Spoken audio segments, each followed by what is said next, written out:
Hi everyone, thank you for joining us. My name is Ana Belen Celaya, and I am one of the education and outreach coordinators for the Women's Fund.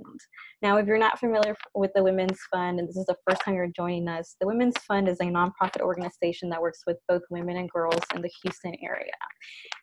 And our sole goal in everything that we do is to provide them with the tools necessary so they can become better advocates for their own health. Now, if you want to learn about how or what things we're doing to reach this mission, I encourage you to visit our website, thewomensfund.org. There you can browse and look through our curriculum-based programs that we offer for women and also adolescent girls. You can also download our publications, which we offer at no cost. If you go to the chat feature, which should also be at the bottom, if you don't see the chat feature, just put more and look for the chat. There's a link where you can access the publications. We do provide these publications, like we have physical copies of these publications, but because we are working from home, we are unable to complete those orders, but I encourage you to download the publications, the PDF versions of them. And if you like what you see, go ahead and submit those orders, and as soon as we get back to the office, we'll go ahead and complete those. I also encourage you to follow us on social media. We are on Instagram, Facebook, and Twitter. There we post content that's reflective to the current events. So we are talking a lot about the pandemic as well as other things. So I encourage you to connect and follow us. Again, for those chiming in just now, my name is Ana Belen Celaya. I am one of the education and outreach coordinators for the Women's Fund, and today I will be leading the session on physical activity. All right, so I'm gonna shut off my video so that way you can focus on the PowerPoint. So give me 1 second while I do that. Let's see. Ooh, okay, awesome. I'm gonna move this over here and perfect. Okay, so this is an overview of what we're gonna cover today. So we are going to start by defining physical activity. Then we're going to look at the health benefits of physical activity and also talk about the impact of being inactive or physical inactivity. We're also going to go over the 4 categories of physical activity. Then we'll go ahead and look at personal obstacles that we might be dealing with that might be resulting in us being inactive. And then we'll have time to review and close. That's whenever I will share with you the information for a evaluation that we were asking you to submit for feedback. And also if you have questions, I'll go ahead and answer those at the end. So if you have questions too, don't forget to submit those in the chat. I do have some colleagues joining us, so if you do ask questions and they can answer, they'll do that as well. Okay, so after the session, you should be able to understand the health benefits of physical activity. You should be able to name the different categories of physical activity and also identify personal obstacles and challenge them or learn how to challenge them. Before we begin, or before we dive in, I do want to go ahead and go over some vocabulary words. These are words that you have heard before that you are familiar with, but I do want to go ahead and define them. So whenever you hear them throughout the session, you are familiar with the terminology. You don't have to remember, there won't be a pop quiz, but again, it's just like you are familiar with the words and you know the definitions of the words as we go through this session. So these are the words. This is the list. So endurance, flexibility, balance, coordination, and muscular strength. Now, endurance is the power to continue in action. Flexibility is the ability to move joints and use muscles through their full range of motion. Balance is the ability to maintain control of your body. And coordination is the ability to do multiple actions at once. And muscular strength is how much force you apply on an object. Okay, so I'm going to let you look at these words. You can familiarize yourself with them. Whenever I think about balance and coordination, that's one that I like to kind of address because it is easy to confuse them. So just think about like a volleyball player that jumps up to hit a ball when it's coming towards them or when they're serving. That's kind of what helps me with these 2 words. When we talk about coordination, is being able to do multiple steps. So that volleyball player is having to jump, hit the ball at once, and be able to hit the floor in less than a second. And that does involve coordination, which means being able to handle all those movements and being able to fall on the floor in a safe way. Okay. So what is physical activity? Well, Physical activity is any movement that uses skeletal muscles that requires energy. So pretty much physical activity is movement. And one of the hugest misconceptions about physical activity is that oftentimes we associate it with meaning exercise. And although exercise is a big chunk of physical activity doesn't necessarily mean that it's exercise. Does that make sense? Physical activity is an umbrella term, and exercise is just a big part of it. So what other things consist of physical activity? What are some other examples of physical activity? Well, playing, working, active transportation, house chores, and recreational activities, right? So, for example, active transportation, it would be riding your bike. If you take your bike to work, it can be using public transportation because you're having to walk to the stop and then getting on the bus and then getting off and walking to your destination. When it comes to working or house chores, it could be working on the garden or anything like that, okay? So again, physical activity is any bodily movement that uses your skeletal muscle. It doesn't necessarily mean exercise, but exercise is a big part of it. So what are the health benefits of physical activity? Well, I broke down the health benefits based on age. And so the first thing that we're going to look at is children and adolescents, which means ages 3 to 17. Now, we have heard the benefits of physical activity time and time and again. So this is serving as a reminder. When you are physically active, especially when it's children and whenever you're in adolescence, it does have a lot of improvements whenever it comes to growth, right? So one of those benefits would be improved bone health or being able to maintain a healthy weight. Also, it does help with remembering things and learning things, and it also reduces the risk of depression. Now, if we look at adults and older adults, it doesn't mean that this doesn't apply to them, but these are just the main ones that I wanted to highlight when it comes to adults and older adults. Really, being physically active helps you avoid an array of chronic diseases like cardiovascular diseases. It helps you lower the risk of hypertension and lowers the risk of type 2 diabetes. And again, we see that again, how it helps cognitive abilities. And so it reduces the risk of dementia, which is amazing. It also reduces anxiety, it lowers the risk of falls, and it lowers the risk of a lot of cancers, okay? So again, this is a summary of the health benefits. I'm sure you've heard them time and time and again, and this is just to serve as a reminder. So what is the impact of physical inactivity? So this is a very important topic when it comes to global health and public health. Because physical inactivity can be tied to 3.2 million deaths each year. And whenever I see this number, I almost kind of, if it's due to physical inactivity and it's 3.2 million deaths, then in a way it's an avoidable death, right? It's something that we can work towards avoiding. And I do want to emphasize that physical inactivity is not an individual problem. Yes, we can do a lot to be more active, but it does have to do a lot with societal issues, right? So how are cities built? Is there public transportation? Are there safe roads, etc.? But these are the 2 points that I do want to highlight when it comes to this global health issue, which is that the Americas is one of the 2 regions with the highest insufficient physical activity. The Americas is a continent and we are in it, so the United States is part of that. Now, the second point, men were more active than women. And this was due to research that it's on the World Health Organization website, which was conducted in 2008. This is still true, right? So women tend to be caregivers. And so they don't really have a lot of free time to incorporate physical activity. And this puts us at a disadvantage, right? So why is it important that we talk about physical inactivity? Well, we saw the benefits, and just like if we're not physically active, then there's some risk to it, right? So we do have a higher risk of having heart diseases. We might be put at risk to have high blood pressure, high cholesterol, type 2 diabetes. We might be more prone to getting cancers.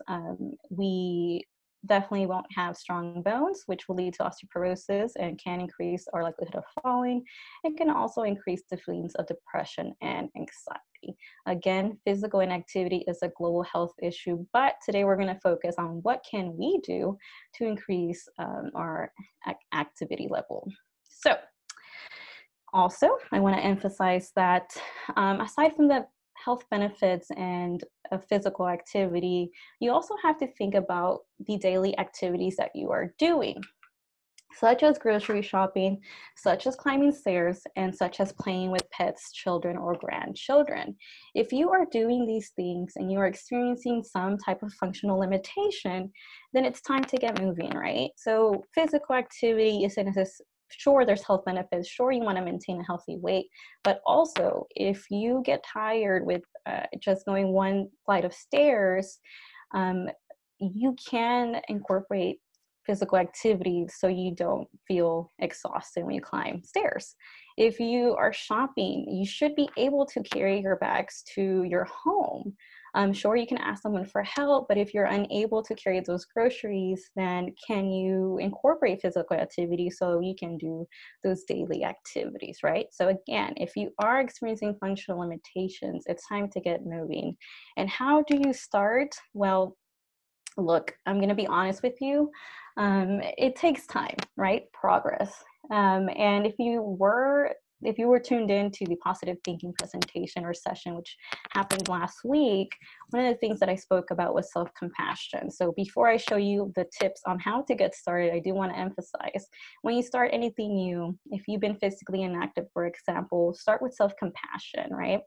Take it step by step and start slow. So what are the tips? How do you get started? Start with the stuff that you're comfortable with, right? Do activities that you are comfortable with, go to places that you're comfortable with, and do it during the times that you enjoy. Right now, we are limited to what locations we go to, right? We can't access the gym, we can't access our favorite YMCA or whatever it might be, but you might be working from home. So you have the flexibility to be active during the times that you enjoy. There's no reason to wake up at 5 in the morning if you don't enjoy waking up in the morning, right? So find the time that works best for you. Also, set aside specific times to make physical activity a part of your daily routine or weekly routine.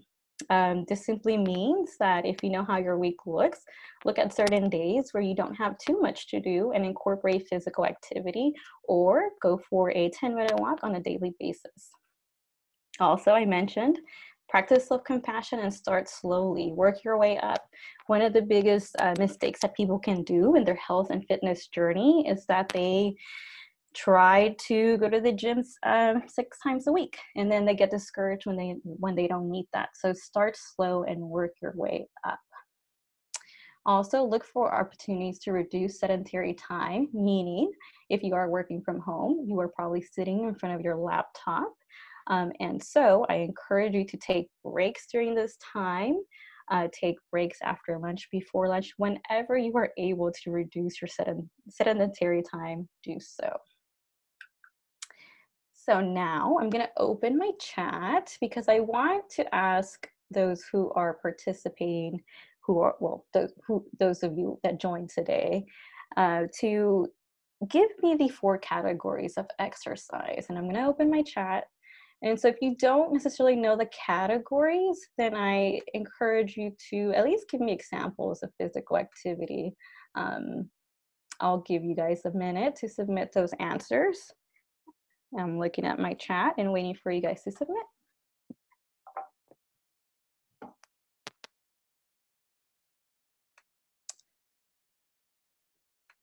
Gonna do.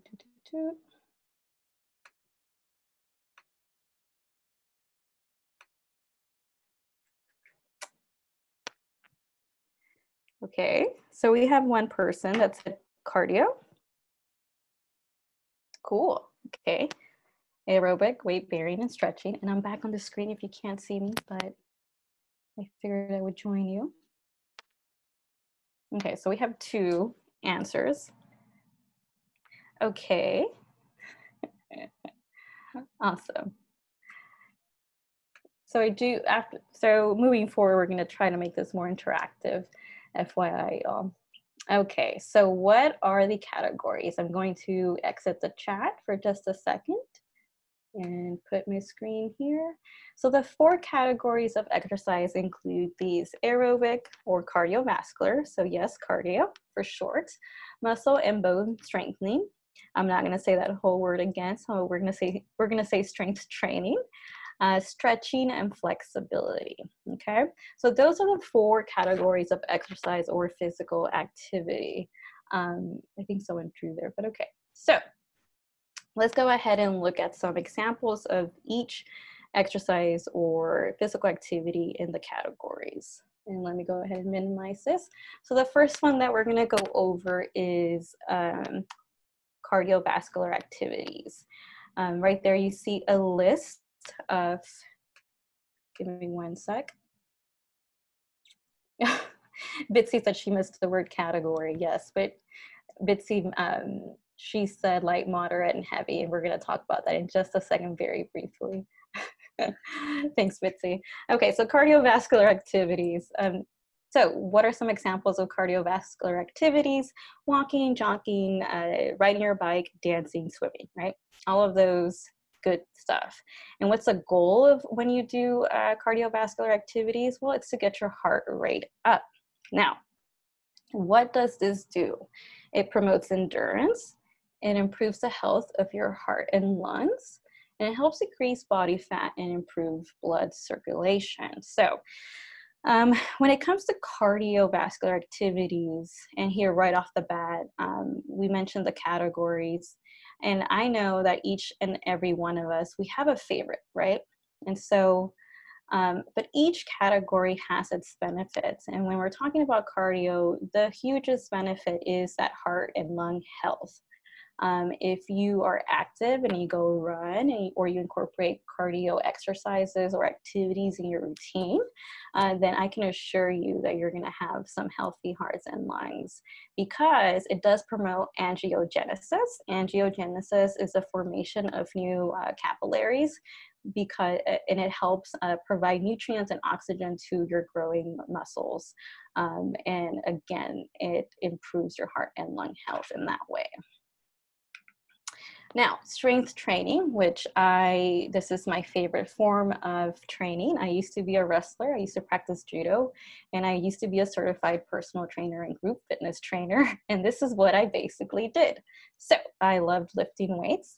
Other examples would be working with resistance bands, carrying heavy loads, doing body weight exercise like push-ups, pull-ups, and glute bridges. And the goal of this form of exercise is to increase your muscle strength, to increase your muscle mass, and to improve bone health. Now, I want to talk a little bit about strength training. So, women. One thing that I found whenever I used to work with clients that were women is that they would tell me stuff like, oh, well, if I lift weights, I'm going to get bulky. Well, that's somewhat impossible because we just don't have high enough testosterone. And why should you do strength training? Well, oh my God, biggest one that I want to talk about is joint pains. So whenever you, so I want you to look at your kneecap right now, and I want you to think about your quad. And if you've ever experienced knee pain, you know it's uncomfortable. And so one of the things that tends to happen when it comes to knee pain, just one of the reasons, is that there is imbalances in the quad. So think about your kneecap being, I don't know, the middle of a tug of war, and then having half of your quad being super bulky or heavy or the big guy, and then your right side being the little guy, right? So if these two sides of your muscles are pulling and they're tugging, and one is heavier or stronger than the other one, then it's going to lead to joint pain. And that's the same thing with elbows. When you have elbow pain or joint pain, there is because usually either your bicep is stronger and your tricep is weak, or vice versa. Same thing with posture. Sometimes you have a rounded back because you have imbalances between your back and your chest. So strength training is super, super important. It's something that you should incorporate. Now, if you received my reminder email, I did mention that we were going to use QR codes.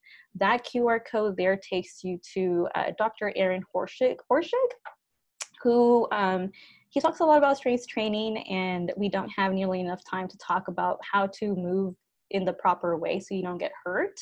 But Dr. Aaron Horowitz is a physical therapy doctor, and he's very much well-versed when it comes to joint pain and doing stretches if you want to improve your strength training journey. Save it, bookmark it, and go back to it. Again, he is a very good source to look through. Okay, so flexibility and stretching. I combined flexibility and stretching because they are kind of similar, or they tend to be similar. And so some activities that are examples of flexibility and stretching include yoga, Pilates, and all these stretches like lunge with spinal twist, lying pectoral stretch, or seated neck release. These are stretches. And what is the goal of stretching? Well, it prevents muscle strains and injuries, and it improves your full range of motion. Sorry, my dog just barked. So, flexibility and stretching is another one that many of us avoid. I often had clients who were very strong and were training and lifting heavy, but they failed to stretch and they failed to work on their flexibility. And so that led to injuries, right? You cannot ignore your inflexibility, because if you do, it can lead to pain. Runners, your hip flexors are probably tight. If you are not stretching, then it can lead to injury when you run, right? So again, incorporating all of these categories into your routine is important. So here are the health benefits summarized for you. I'm not going to go through them, but I did want to add this slide because you are going to receive this presentation through an email after this session, and I want you to have this as reference. So how long should you do physical activity for? That's a good question. It depends on your age. But I'm going to assume that most of us are adults and older adults here. So I'm going to focus on those two last rows. And so for adults and older adults, it's recommended that you do 150 minutes a week of physical activity. And again, physical activity doesn't necessarily mean exercising. It can be as simple as taking a short walk. And it's up to you how you want to divide it, right? For adults, again, strength training is emphasized. Incorporate some form of strength training into your routine. For older adults, same thing, but also try to incorporate things that improve your balance. Now, for children, you'll see that it varies. But for children, you want to make sure that you incorporate physical activity for the purpose of bone health, so they can grow and be strong, for cognitive development, so they can memorize better, they can learn better, and also for social reasons, right? Right now, we are limited to who we go hang out with or who the kids play with, but it can even improve your social relationship within your family, right? So if you play with your kids, that induces some form of bonding, and again increases your social bonding and social and it helps with their ability to make friends in the future. Okay, so now if you remember, Bitsy mentioned 3 words: light, moderate, and vigorous, if I remember correctly. We don't really have much time to go through those intensities in physical activity, but don't worry, I provided a QR code. And if you put your camera, again, to access a QR code, open your mobile device's camera, just point at it, don't take a picture, and you should be led to the website. If it doesn't work, I'll still send it via email. And so there's, I believe, there's a huge list of physical activity that you might be doing, and it tells you if it's light, moderate, or vigorous, or I believe it's either moderate or vigorous. Either way, it's an awesome tool that you can access to help you see what you're doing and if you need to incorporate something else into your routine. Cool, so let's switch it up a little bit. We've learned a lot. I hope you have a little bit.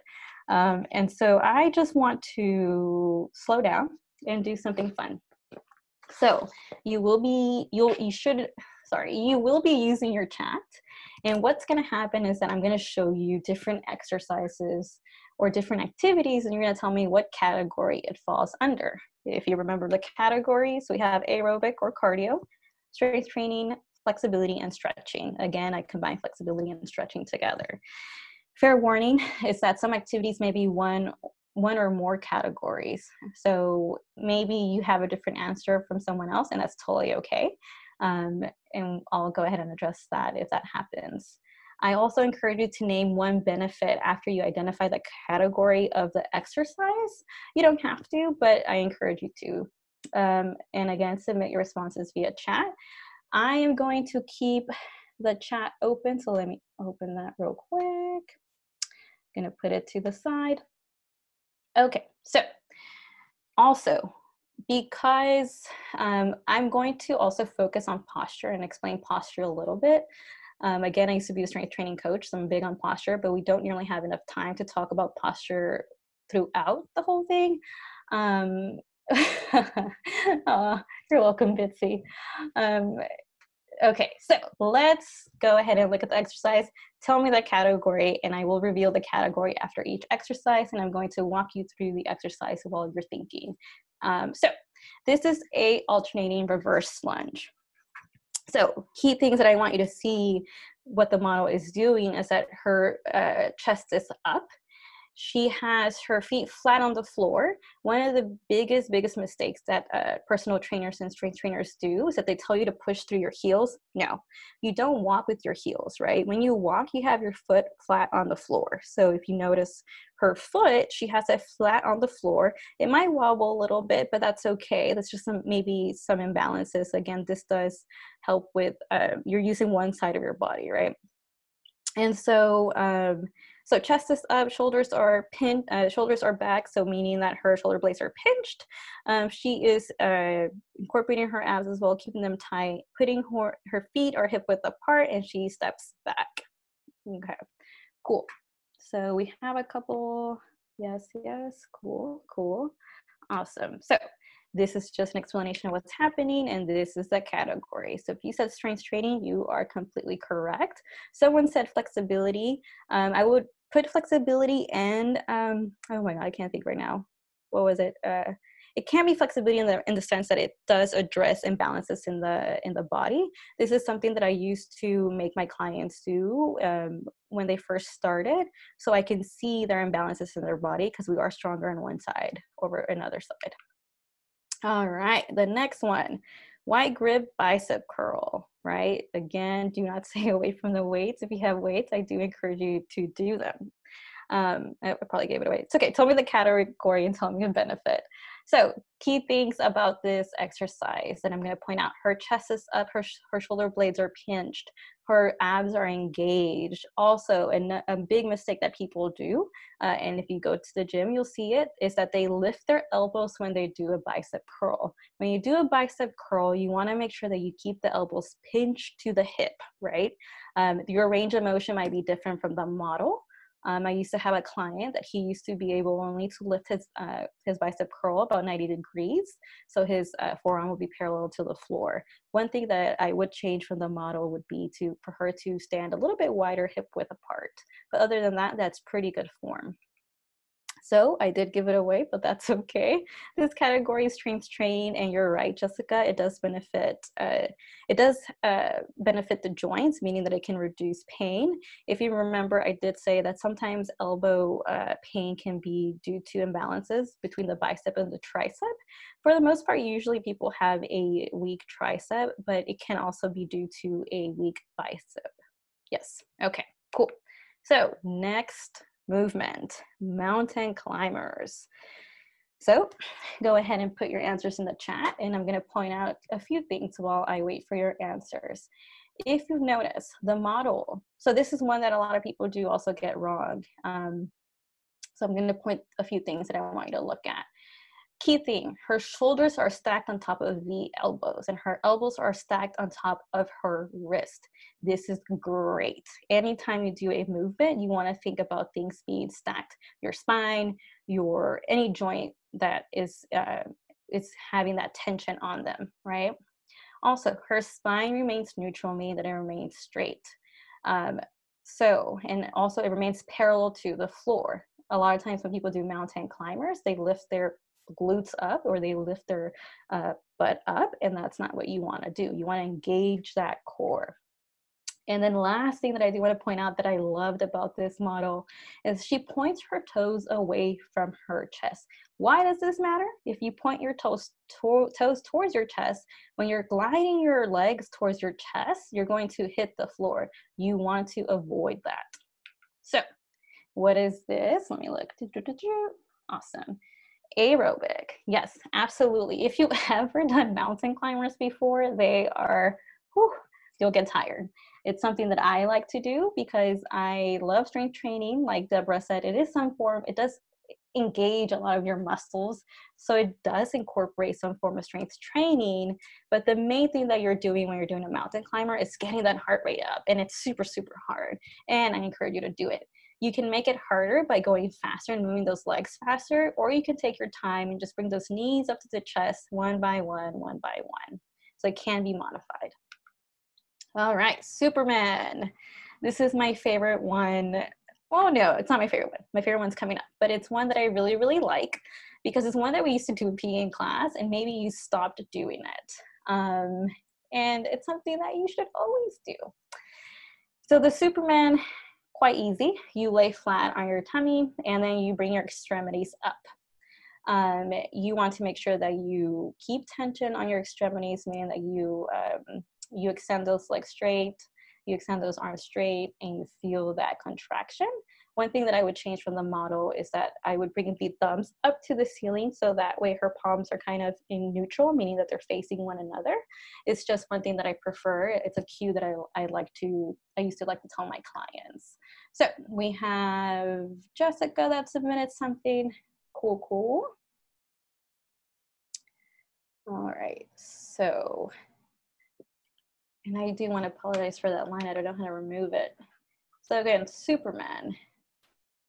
Cool. Yes, I am going to go with a little bit both of you. Okay. Okay, so I put this, and this is the one that you can argue. I put this as strength training because it does help your lower back and the strength of your lower back. It's an awesome move to incorporate in your strength training routine if you're working your back or you're working arms. But it can be a form of, I guess, flexibility and stretching because you can also do it before you do a back day, for example, to activate those muscles that you're about to use. So it's both. You can do it before you go to bed.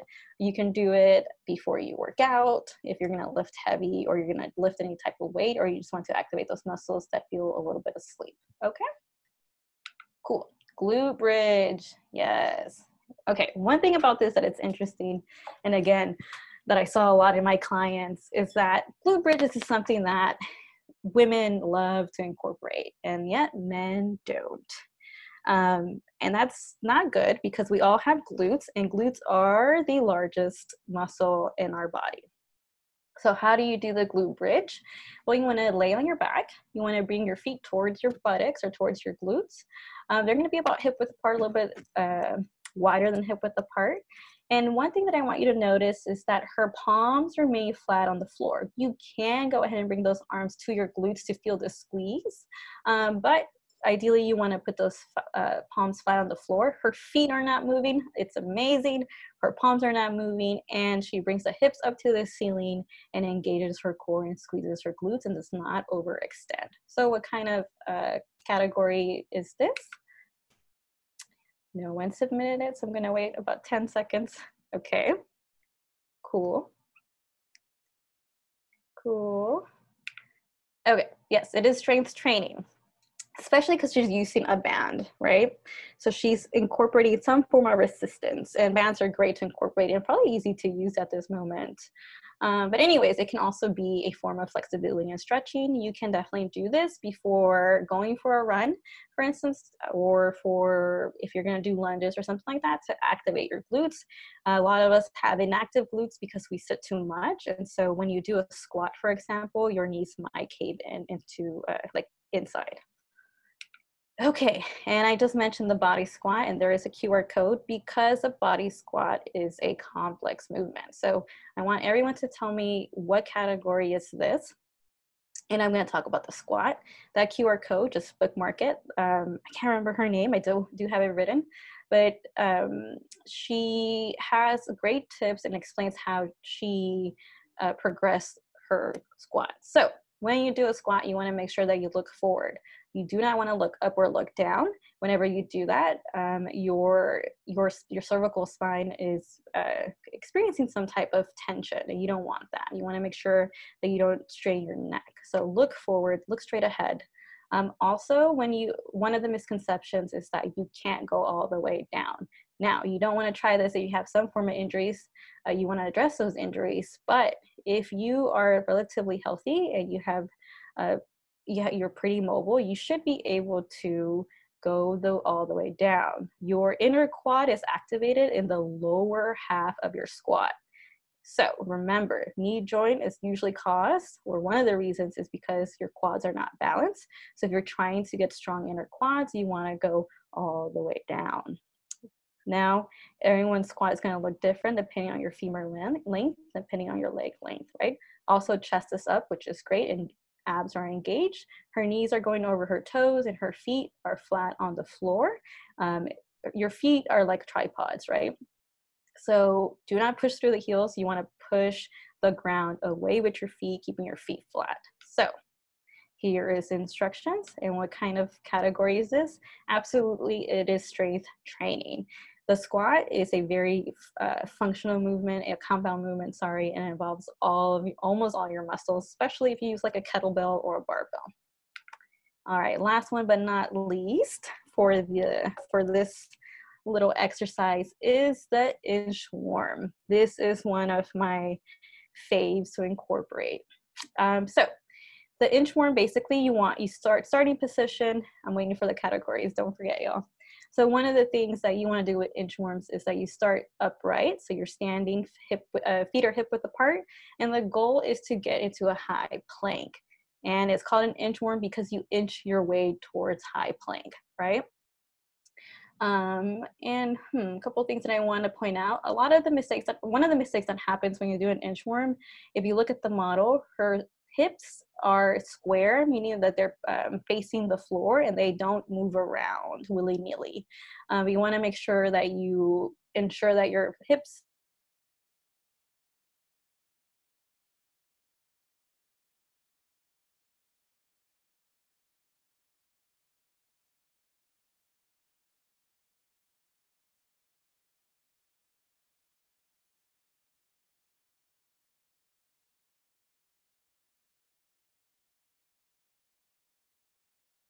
finding a category with this one, but I'm gonna have to go with stretching and flexibility. This is one that I do or used to do when I would go to the gym, and I do now before I go work out. And also I would ask my clients to do this one. It depends how you do it or how it looks, depends on the flexibility of your hamstring, and really what it is flexing those hamstrings.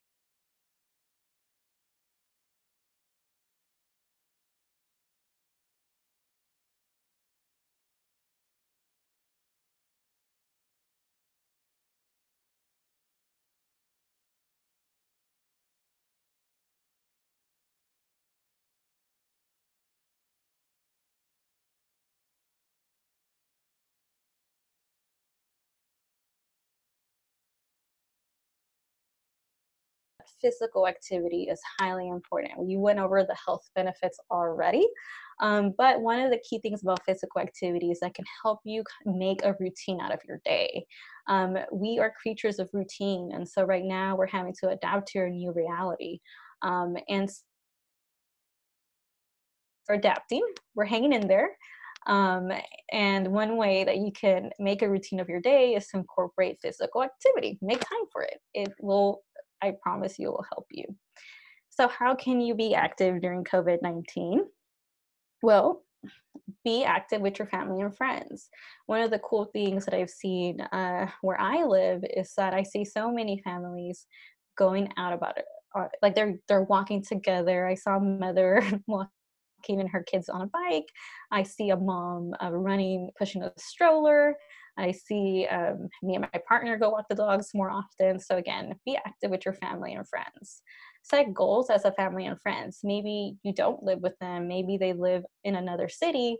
Well, why not do something silly like, okay, cool, like let's reach 1,000 push-ups this week. Or again, start slow. So maybe, hey, I'm going to try to work on my body squat together and let's see where we get in 3 months.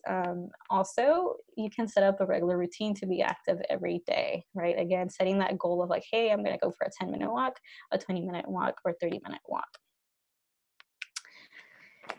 And I also want to emphasize that you should not exercise if you have a fever, cough, or difficulty breathing. Again, this is at your discretion. It is encouraged that you exercise or that you remain physically active right now. But if you do feel sick or unwell, the best thing that you can do is rest and let your body get better. Tips on staying active, we already went over some. So I'm not going to spend too much time on these, but one of the things that I've heard a lot from friends, family, and really a lot of people that just feel like, oh, I'm scared to go outside, and rightfully so. But if one of the things that I want to emphasize on these tips on staying active is that it's good to go outside. You want to make sure that you're practicing social distancing, but if you are able to, go for a walk, go for a run, and ride your bike, staying safe, keeping a distance, right? Also make time for fun. If you like dancing, go ahead and dance. It sounds silly, but dancing is a form of physical activity. So go ahead and grab your partner, do a little dance. And also you can follow online exercise classes. We have resources on our social media for that, and take short breaks during the day. All right. So to close, we're going to go ahead and go over the overcoming obstacles to physical activity. Now, yes, COVID-19, this pandemic is its own obstacle, and maybe we're limited to what equipment we have access to. But before that, you might have had some personal obstacles, right? And maybe these are the things that you were telling yourself. I am guilty of that too. I don't have time. I have too much to do.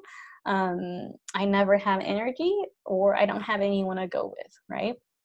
These are just some examples of the personal obstacles that we might experience. And so it's important to address these, right? So again, how can we get active? How can we convince ourselves to get active, right? So one of the ways is to look at the benefits of changing your behavior, right? Or our behavior.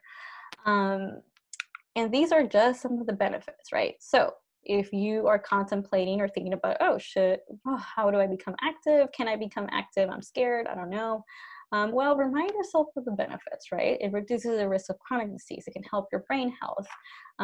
It increases your energy. It makes you more confident, and it relieves chronic pain and discomfort. Now, the opposite of that, what is the risk of not changing the behavior? Well, it increases the risk of chronic diseases. It increases your risk of blood pressure, high blood pressure, cholesterol.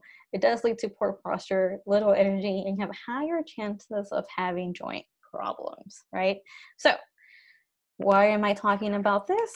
Well, as always, I always want to leave you with a tool that you can access later. This will be in your email, but real quickly, I went over these stages of change. Now, if you have ever made a New Year's resolution, you are aware that oftentimes we set a goal, we want to do it, and then we relapse and we stop, or we're not as motivated, and what have you. And I've been someone that I've had an interesting journey with physical activity. And so I can tell you that my journey has looked very, very different from when I was a wrestler in high school to now just someone that incorporates physical activity in her daily lives. And so this is how the stages of change looks like. And one of the things, if you're contemplating, you haven't been active and you're thinking about it and you want to be more active for your health, that's awesome. Maybe you joined us here because you want to prepare for that and you want to take action. So this is how these stages of change look. And I encourage you, I can't spend too much time on this due to time, but I encourage you to join us for our next session where we're going to talk about goals. Because one key thing about being physically active is setting realistic goals and preparing for them. And I will insert the information on that session at the end. But again, these are stages of change. I will link that. I will link a article so you can read about the stages. So to review and close, being physically active has many health benefits and can lead to better health outcomes. Review the guidelines for your recommendations on how much you should be active according to your age and what physical activities to incorporate. Also, try to incorporate all 4 categories for a well-rounded routine and to increase your chances of injury, right? You can't just focus on strength training. You can't just focus on running. You can't just focus on flexibility. You should try to incorporate all of them within reason, right? And also plan ahead and start slow. Practice self-compassion and remember that everyone's journey looks different. Do not compare don't compare yourself to your friend. Do you and make a plan to be more active. Right. So don't leave me just yet. I'm going to open the chat. I'm going to answer any questions that you might have, but I do want to ask everyone to grab their camera and point it at the QR code. You'll see there's some information for the evaluation form that's going to take you to. We ask for your feedback. We want to know how we're doing. We want to know how we can get better, and we won't know that unless we hear from you. So point the camera to the QR code, do that survey. It takes a couple of minutes. And while you do that, I'm going to tell you about our events. So we have some cool events coming up. We have a virtual lecture series. And that's when we're going to talk to Dr. Fran LaCour Chestnut about telehealth visits, which is something that's happening a lot due to COVID-19. We're also going to have goal setting and decision making next week. And then we're going to have a doc talk where we're going to address a very interesting health topic, which is vaping, with Bianca Smith and Dr. McGee.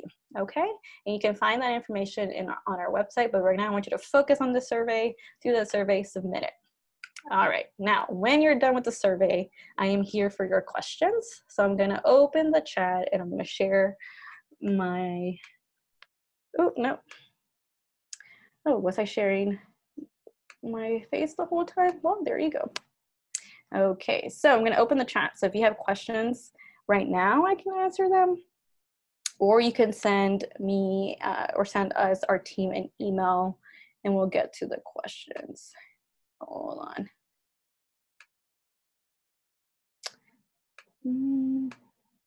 Cool. So again, if you have questions, I'll go ahead and wait for those questions. If you have comments, you can go ahead and share with me in the chat as well. And I shared one of my favorite little meme comics or whatever you want to call it. I forgot the artist's name. Is Lismo? Very good artist. She has a book. If you have questions, I am here.